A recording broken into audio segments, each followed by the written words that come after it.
Okay, magandang araw sa inyo mga ka-YouTubero. Samahan nyo ako, balik tayo ng San Miguel, Bulacan. And ang bibisitahin naman natin ngayon ay ang bahay ni Colonel Simon Tecson. Pero bago tayo dumiretso sa San Miguel, Bulacan, kailangan nating dumaan sa Baliwag, Bulacan dahil susunduin natin ang isa sa mga direct descendant ni Simon Tecson. So bali, ito na yung ating pangwalong heritage house na mabibisita sa San Miguel, Bulacan. Ngayon ay July 10, 2026 and ang oras na natin 6:40 na ng umaga.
Ayan, so kasama na natin si Mr. Luis Tecson. Hello, Sir Luis. Hello.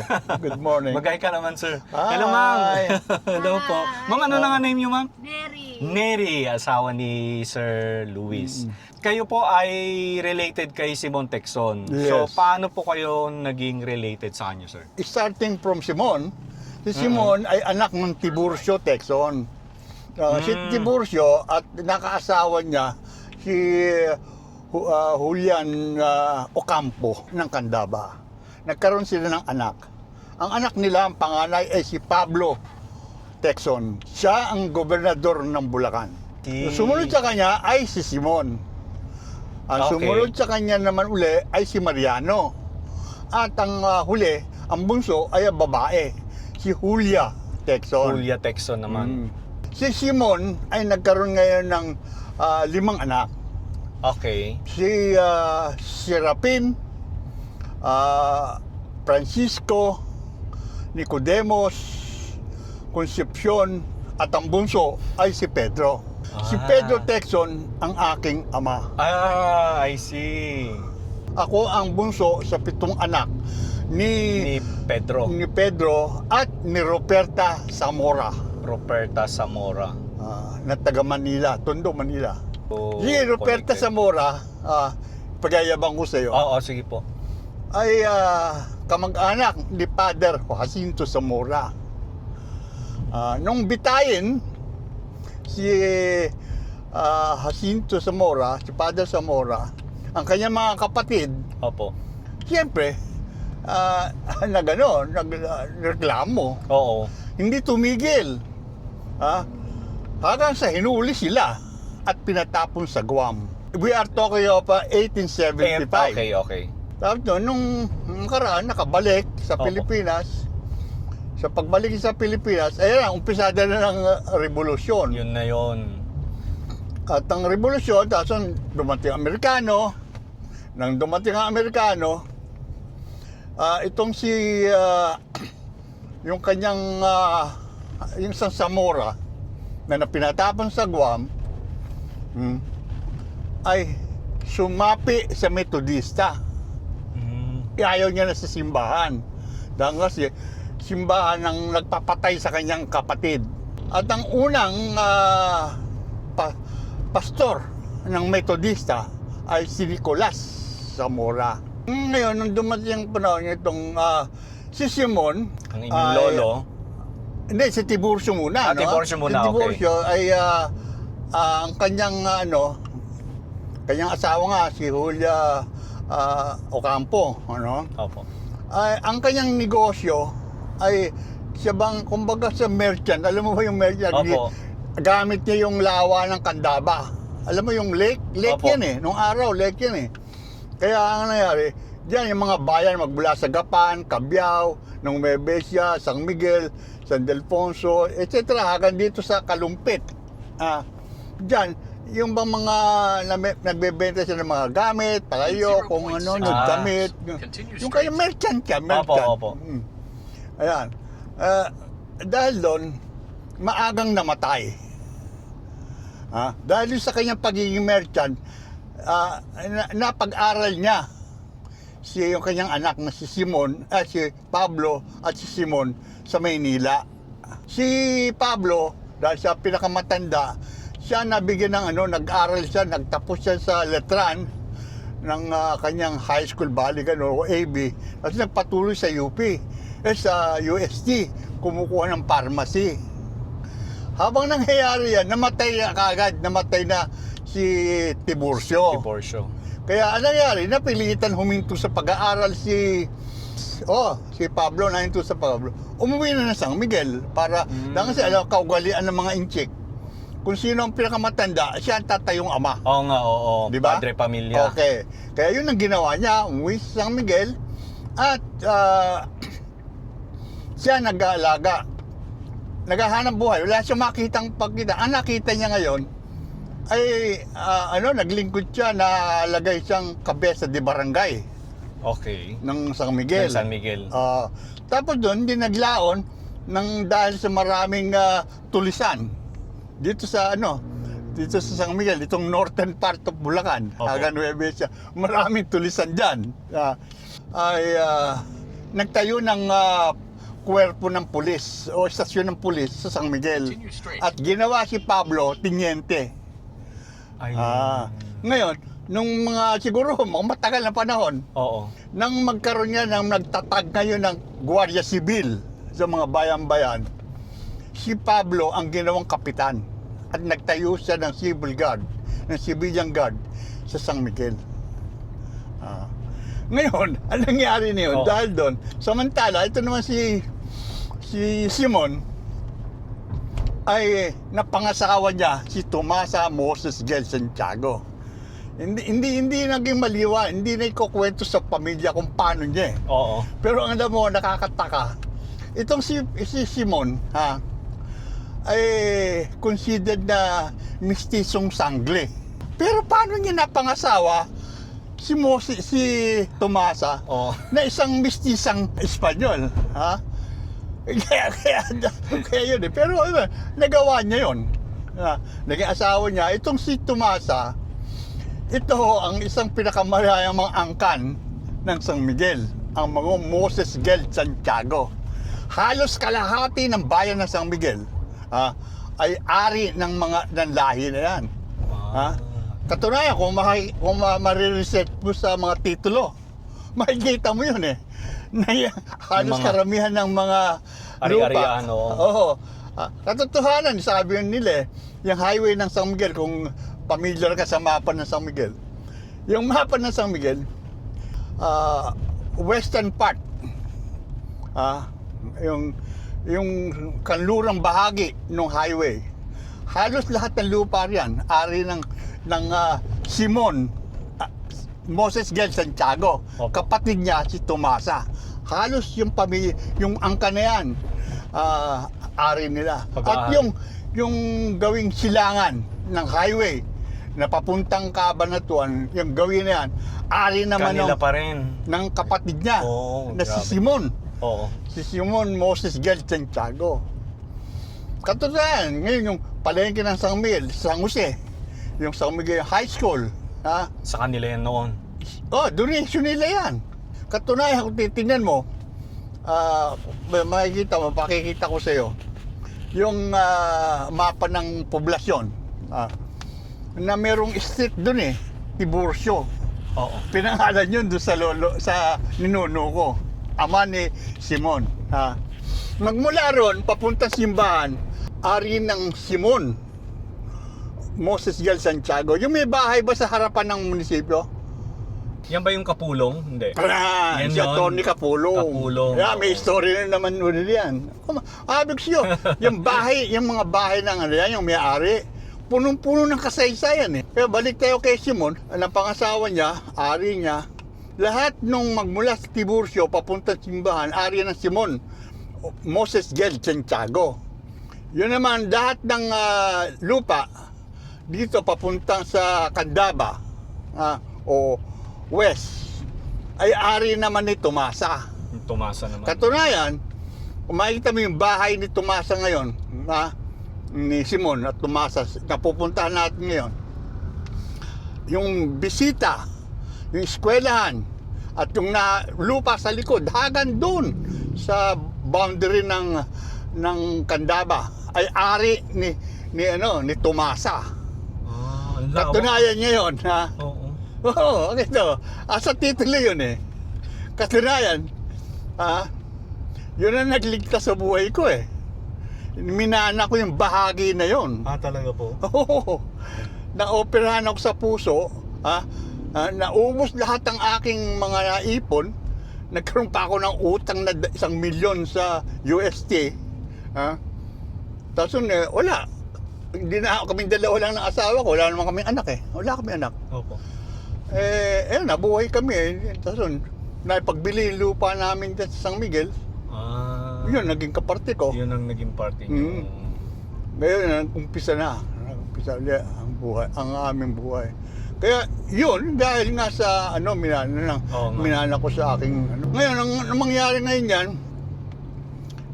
naging ito naman si Simon nga, nasa Maynila, nagkatrabaho sa pagkasabi nila, ayon sa kwento-kwento ng aking mga ama, nagtrabaho yan sa butika sa kasama ni Pablo. Sila dalawang magkapatid. Nagtrabaho sa butika. Nang umuwi sa naiwanan sa Ngayon, nung bumalik, napangasawa nga naman si Tomasa. Mayaman yun eh. Ayun. Pero nung nandun siya sa sumapi siya sa Katipunan. Ayun na yun. Kaya siya Si naging Simon. colonel. Oo. Colonel siya, di ba? Oo. Yun naman, ang si Simon, unang nabanggit sa kasaysayan ng San Miguel, ay si General Artemio Ricarte. May sinulat si Artemio Ricarte, yung himagsikan ng Katipunero laban sa mga Kastila. Makikita mo na sa Google yun eh. Oo nga po. Doon, binanggit niya nang magkaroon ng sumiklab ang himagsikan, ang San Miguel, imbis na hindi nagkaroon ng labanan sa bayan ng San Miguel, hindi kamukha sa ibang bayan, lalo na San Ildefonso, di San Rafael, nagkaroon na sila ng Katipunan, umalsa. Pero San Miguel, hindi. Dahil kasi, yung mga Guardia Civil, mga taga San Miguel, at ang namumuno si Pablo. Ang mga Katipunero, mga taga San Miguel din, na ang namumuno rin si Simon. Naman. Para wag mag-away yung mga magkakamag-ana, yung magkakababayan, magkakilala. Pinili ngayon ng mga Katipunero ng San Miguel sa Kakarong de Sili magpunta. Para tugunan yung panawagang tulong ni General Eusebio Roque. Andun yun, nakalagay sa library. At nung pumunta sila ron, sinasabi, binanggit ng mga namuno kasama eh. Unang-una si Milencio Carlos. Tapos meron binanggit na Bustamante. At sinabi si Simon. Binanggit pa nga ron si Maximo Viola eh. Kaya ngayon, nung nagpunta sila ron doon nakipaglaban. At ayon doon sa mga nakuha naming mga saliksik. Information. Dahil kasi alam mo, sinulat ko yung kasaysayan ng ng San Miguel? Oo. Hindi lang San Miguel. Hindi lang. Kundi Lolo. Kaya nga, kung mababasa mo yung Remembering My Lolo Simon Texon, yun sinulat ko eh. Sinulat ko ron, ang tungkol sa revolusyon, tungkol kay Simon, una, tungkol sa bayan ng San Miguel, yung mga labanan na nangyari sa San Miguel, yung mga tao na sangkot sa labanan. Andun sila. Oh, sa yun libro. lahat, oo. Detalyado, sir, ah. Kahit pati yung kaaway, nandun. Oo, mga pangalan ng kaaway nandun. Oo, nandun.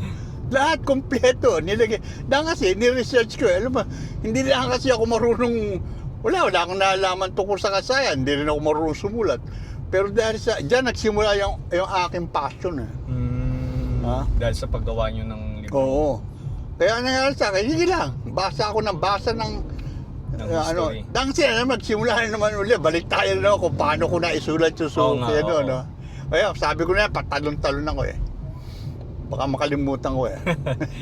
Nagkayari yan, nang itong si Neri, asawa ko, nalagay siya, nagtrabaho siya sa UP Commercial Center. Shopping center. Oo. UP, Okay. University of the Philippines, commercial shopping center.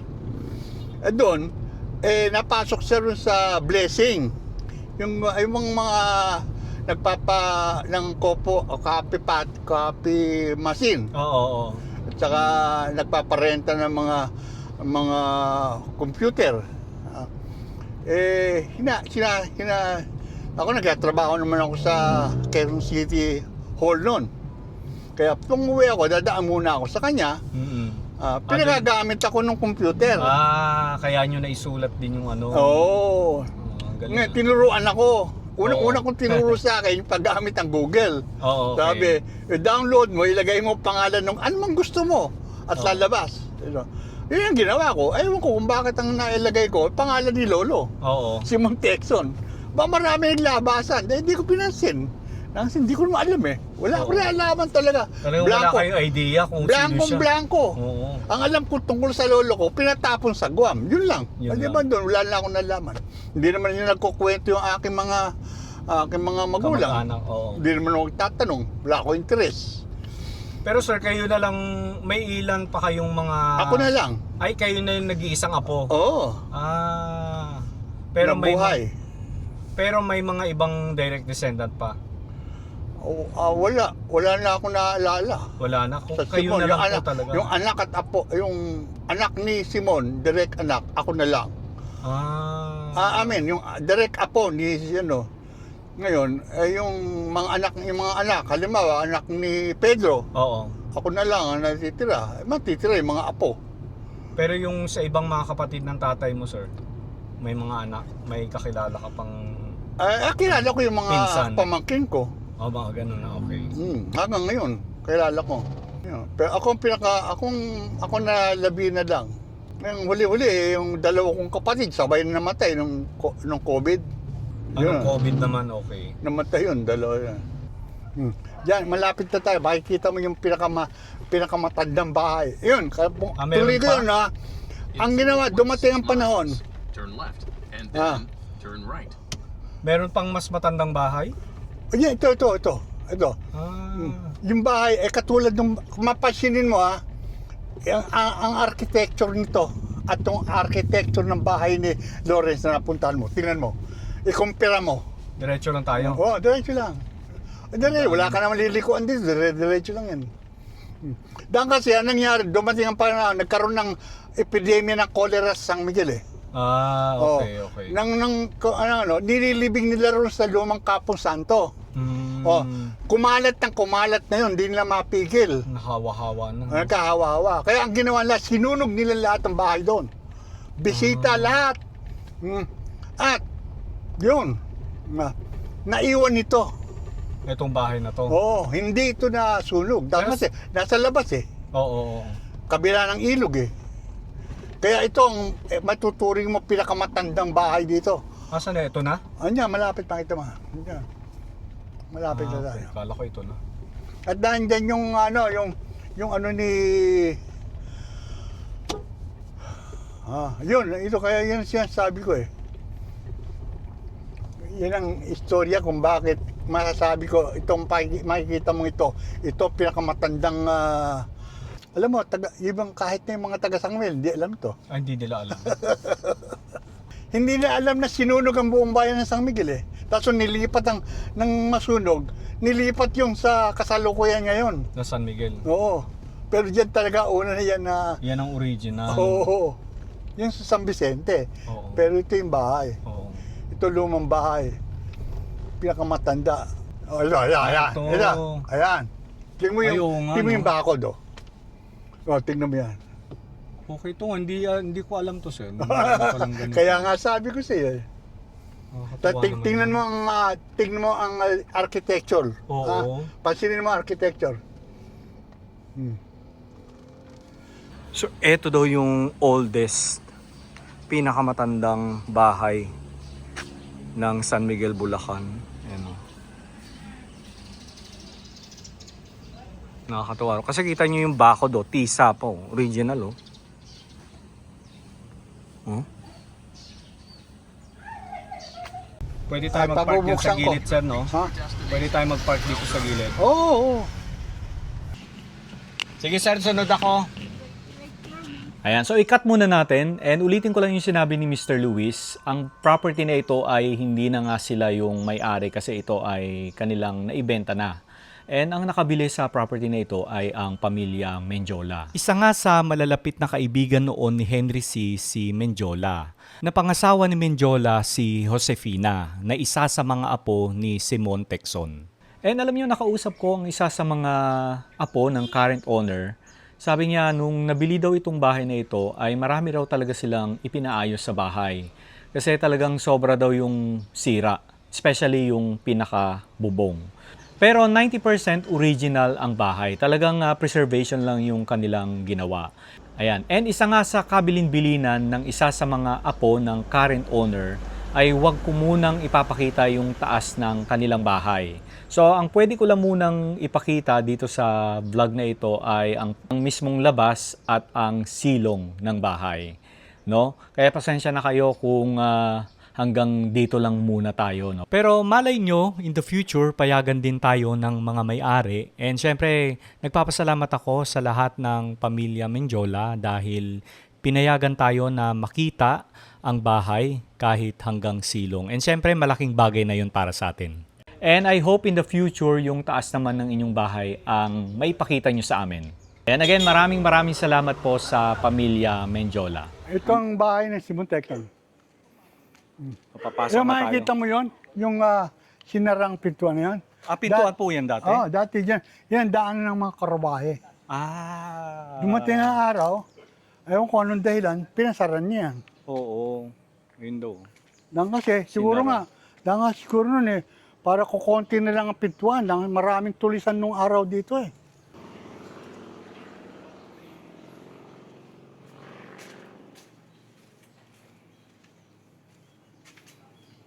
Ang ganda namang ano. So lahat daw itong nakikita natin na ito original. Yan o.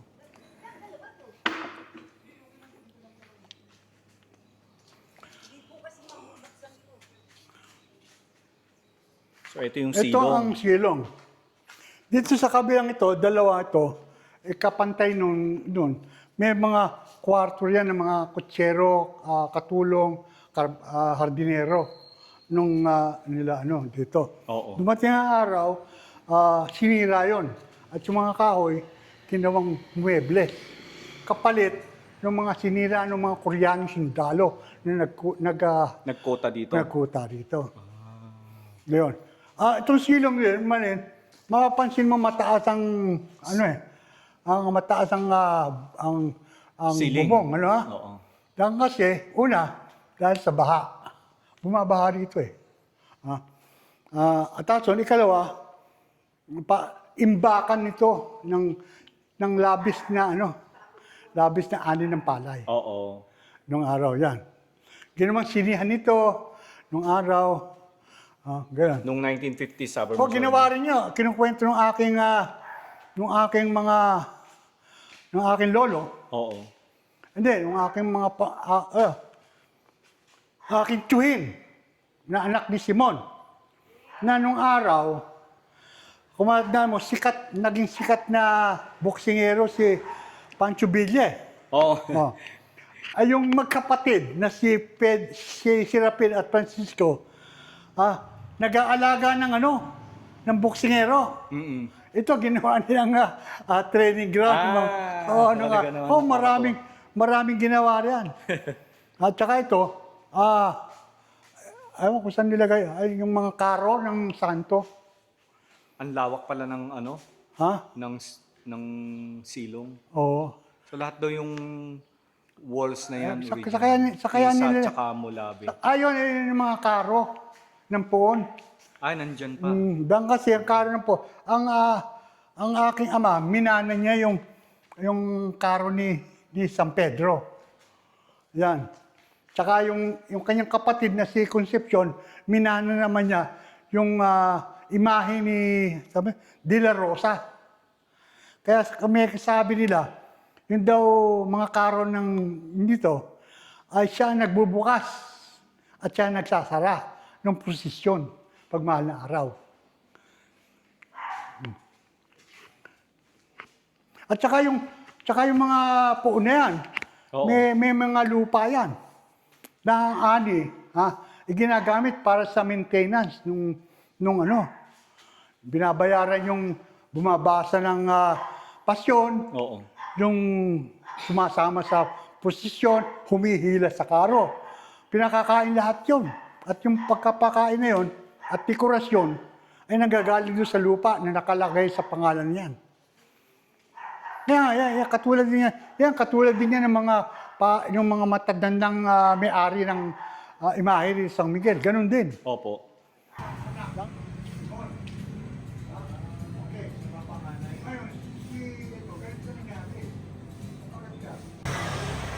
Okay, nandito tayo sa labas. Punta tayo dun sa pinakalikuran ng bahay. Ikot tayo, pag ganun.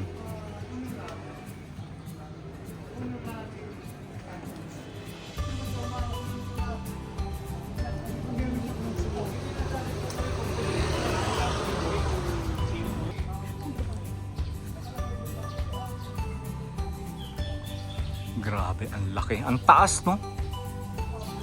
Ayan. So, nung bumagyo daw na Ulysses, hindi naman daw sobrang baha dito. Kumbaga, inabot lang dito bahagya. Pero, yung ilog daw, kasi yan ilog, umapaw.